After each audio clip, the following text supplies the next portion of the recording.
Hey everyone, Chris here with Platinum Reviews. I'm going to be showing you a walkthrough tutorial, whatnot, of the True Reverie Corridor. This is one of the main components to Trails into Reverie. It's a really informal video, so, follow along. I'm just going to kind of be explaining the corridor the best I can.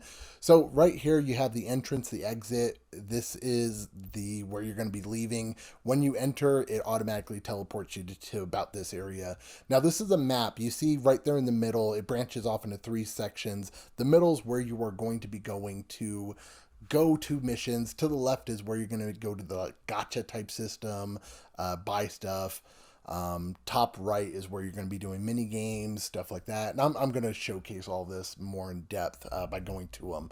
This middle area right here is where you're going to turn in missions, also where you are going to use your phantasmal shards. I'll kind of show that as well. But there's a lot to go over in this. So as I was saying, the missions, these missions, you have mini missions that are only available to be completed inside the True Reverie Corridor. So it's stuff like use this with this person, and it can only be done inside there. So once you reset the corridor, that information resets and you have to redo them. So the mini missions are just temporary missions. The main missions or master missions are ones that can be done in the Reverie Corridor and outside in Zemuria as you're playing through the game. Now, these unlock multiple different things. They unlock completing missions. You'll get phantasmal shards and like other items like that. These phantasmal shards can be used to upgrade, which I'll kind of showcase that as well. So you would go to this little globe guy. There's a lot of stuff you can do here. So, first off, RP reports. If you remember from previous ones, after you complete a chapter, it would do the RP report. Instead, these are done at any time in the True Reverie Corridor. As you complete stuff and complete missions, you can do these and gain new items on there. You also have the missions, like you have anywhere you want. On PlayStation, it's holding L2 and then pressing triangle pulls that up.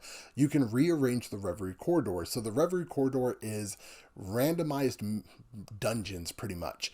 And as you complete the dungeons, you can actually go back here and rearrange it and it resets the dungeon. It's a new layout, new enemies, new treasures. Everything's completely new with the dungeon. So you can keep running the same thing without running the same thing. Now, those phantasmal shards, you can actually use them to unlock new abilities, new things to make your life easier. Support slots, add more mini missions, add more people for like mini games. You can get boost your BP battle points, I think is what it's called. I don't know what it's called. Your AG gauge. You can do a lot with those phantasmal points or shards. You can also buff fights, so make it to where you're stronger on certain fights inside of the area, and you can also trade it in for items. So as you can see there, I'm buying some pom pom party people, so that way I have more people to face in a mini game. So yeah, there's a lot to do as far as that is concerned, but that is just a small section of it. I think here I'm just gonna pretty much waste all my money on all this stuff. So yeah, I mean, there's a lot of stuff you can get in there, and all this is used or all this is gained by going and doing those missions. So completing those missions, rearranging that corridor, completing missions, going back and just keep doing it over and over again. And like I said, those missions can be completed within the actual game as well. So not necessarily in the True Reverie Corridor, you can do them regular. Now, there in the middle, kind of like I said before, that is where you would go to go into the corridor. There's multiple floors, I think like 4 floors or something like that. And you can go to that through there. Now you have a few sections over here. This first is the Daydreams, I believe. Yeah, Slab of Reminiscence. So these are completely different side stories, sub stories, that are about 10-15 minutes a piece. There's a battle in them. They're just little fun things that you can do on the side. You don't have to, but you unlock them through something over here. So I'll show you in a minute. So we have the Blazing Forge. This is where you can upgrade your weapons, get stronger weapons. You can upgrade your ordnance. You can upgrade your quartz, everything like that. You have the Millennial Trove. This is where you can buy equipment. So you can get stronger equipment for your people. You can buy consumables. You can buy curios. Costumes. Pretty much this is where you would buy everything that you need to buy for your characters. If you're going out on into the Reverie Corridor, it's always a good thing to go in here and buy the stuff beforehand so that you're not having to leave and potentially have to redo a section. So these also do carry over to actually Zemuria. So when you leave the Reverie Corridor, you can actually use the items that you get. So that I'm going to showcase in a minute. That is the where you get these orbs and you can unseal them in a type of gacha type system and get random stuff. So there's a lot of people around as well, and you'll see some people like this person has a card symbol above them. You can actually play a card game against them. Over here is the trial section. You have to be a certain level, and with this one, for example, it's Lloyd and Kurt, and they have to be level 114. And once they do that, it's going to be a tough fight that is no fun. And you have to complete that fight before you move on to the next trial. You unlock trials by going into the Reverie Corridor, and they're in chest, the keys for the trials. This over here, this tree, is a area where you can heal. So you can get health, battle points, your salt gauge, everything can get upgraded from this. This is upgradable at that little cube downstairs. This is where the mini games are, so you can unlock different mini games, and you unlock them with red shards. So you can go in there and play the mini games. Now I'm going to go into a dungeon now, kind of show you a little bit of it. I'll skip over a little bit of stuff as well, so that way you're not just watching me just run around and look stupid. So when you first go, as you progress, you can choose when you're going in there, you can choose where you want to go. So like with this one, I'm on floor 3, so I can choose to start off in floor 3. And yeah, you'll see there's a lot of chests that you can get with really, really good items.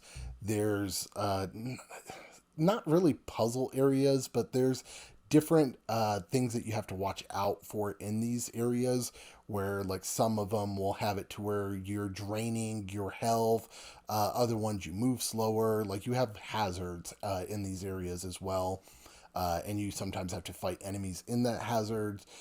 There's a lot of little things with these areas, and it's just stuff you'll kind of learn as you play. And your goal is to find that little section to where you can go up to the next floor. Before you ever go up to the next floor, though, I suggest fully exploring the whole area and defeating all the enemies. If you ever get to the point where you are low on health and you don't want to use any health potions or whatever, you can go back. There's I don't know what it's called, the pedestal where you can heal. You can choose to go to that pedestal, just run back to it and heal really quick. I end up doing that a lot on these, just especially if I go against some hard enemies. Now, as you're going through these, you're going to find a lot of things. Like I said, you'll find treasure chests, you'll find hazards and stuff like that, enemies. You'll find formidable foes. These formidable foes are tough enemies that are kind of a pain in the ass to defeat, but once you do defeat them, they drop an orb, and that orb can be used at that gotcha type system. You'll also find areas that are like grayed out, and you have to, I think this is a formidable foe, yeah. So once you beat him, you get like a orb that you can use at that gotcha type system. I believe so. Let me make sure before I lie to y'all.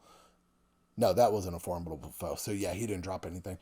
But yeah, so you're going to like that area right there. I need to get over there. Once I get over there, that's going to put a different thing to where you get everybody at it's not a hideout, but back at the actual main hall for the Reverie Corridor. Yeah, that's a formidable foe. So once you defeat him, you actually get orbs. But that other thing that we're going to be going to in a second, this fight's going to get fast forwarded as well. But the thing that we're going to be going to in a second is everybody at the main area works with you on defeating enemies, and once they do, you unlock that area where there's multiple chests. So it's a really awesome area to get to, and that's why I definitely suggest when you're doing these, try and kill every enemy, try and get every chest on every floor before moving on, because you get some really good experience, you get some really good items, you get a lot of really awesome things. Sometimes you'll also run into these portals that take you to another area. There's just more enemies there, more chests, stuff like that. Definitely suggest going in those. I haven't ran into one that's hard so far as those portals go, but they're just a little side thing that you can do to get more stuff. And that's the main thing with these Reverie Corridors is try and get everything, try and do everything. Don't be afraid to go back to the main area and rearrange it and redo the fight or the area. Now, once you get, I think there's 2 floors, and then it goes to a subfloor, which, or like a halfway point. There is a boss, a mini boss on that, and then you have, I think, 2 more floors, and then you have another boss. That other boss is sometimes a pain in the ass, depending. So just, good luck. So let me go ahead and fast forward through this, so we're not watching the same fight. All right, we fast forwarded through that. But yeah, if you guys have any questions about the Reverie Corridor, I'm still going to be discussing a little bit more on it. But if you do run into any questions with the Reverie Corridor, let me know in the comments. I'll try and help you out the best I can. There's a lot to do in this Reverie Corridor, and it's pretty dope. You can put any characters you want in your party. The gold orbs, which I'll showcase the orbs in a minute, but the gold orbs that you get, you can actually get new characters that are only available in the True Corridor. So you can actually bring them along with you. Everybody in your party gains levels from doing these True Corridors. There's no downside of going into the Reverie Corridor, minus it taking you a little bit longer to play the game or the main story. So I guess that's the only downside. All right, so this is that thing I was telling you about earlier. You'll find these on some of the areas. It'll tell you what level enemy is going to be going into the Reverie Corridor. You pick what people you want to fight him. It's pretty self-explanatory, and then you have a fight with those people and him at the main area, and that unlocks a orb. Or it unlocks treasure chests within that area. So anytime you see that, definitely go for it. And like I said, always go for everything within the Reverie Corridor. It's definitely beneficial. All right, so we're going to finish this up really quick by showcasing some of the orbs. So you have silver orbs, for example. As I turn these in, they're going to get me items. Blue orbs, I think, are sub stories. So yeah, you're just getting random stuff from the gotcha type system. With the gold one, it does let you know if what you can do beforehand, before you turn in the gold ones, is to save your game, and then you can go and do the turn in the gold one. And if you get a character that you don't really want, you can reload your save and you could potentially get a different character. So I thought that was really cool that it actually told you that. I was like, oh, that's weird. But did I try that? No, I wasn't really invested in the random characters that you get. I didn't really plan on using them that much. So they're just people that I get. So, but yeah, as you play, like, yeah, you unlock these with the red orbs. You unlock new mini games. There's quite a bit of mini games you can get. Pom Pom Party is always fun because it's like Dr. Mario. Yeah, just really, really fun stuff in this True Reverie Corridor. If you guys have any questions about it, let me know in the comments down below. Also, don't forget to watch my review for Trails into Reverie. Let me know if you have any questions about the game. And this has been Chris with Platinum Reviews. Thank you so much for watching, and I'll catch you guys in the next video.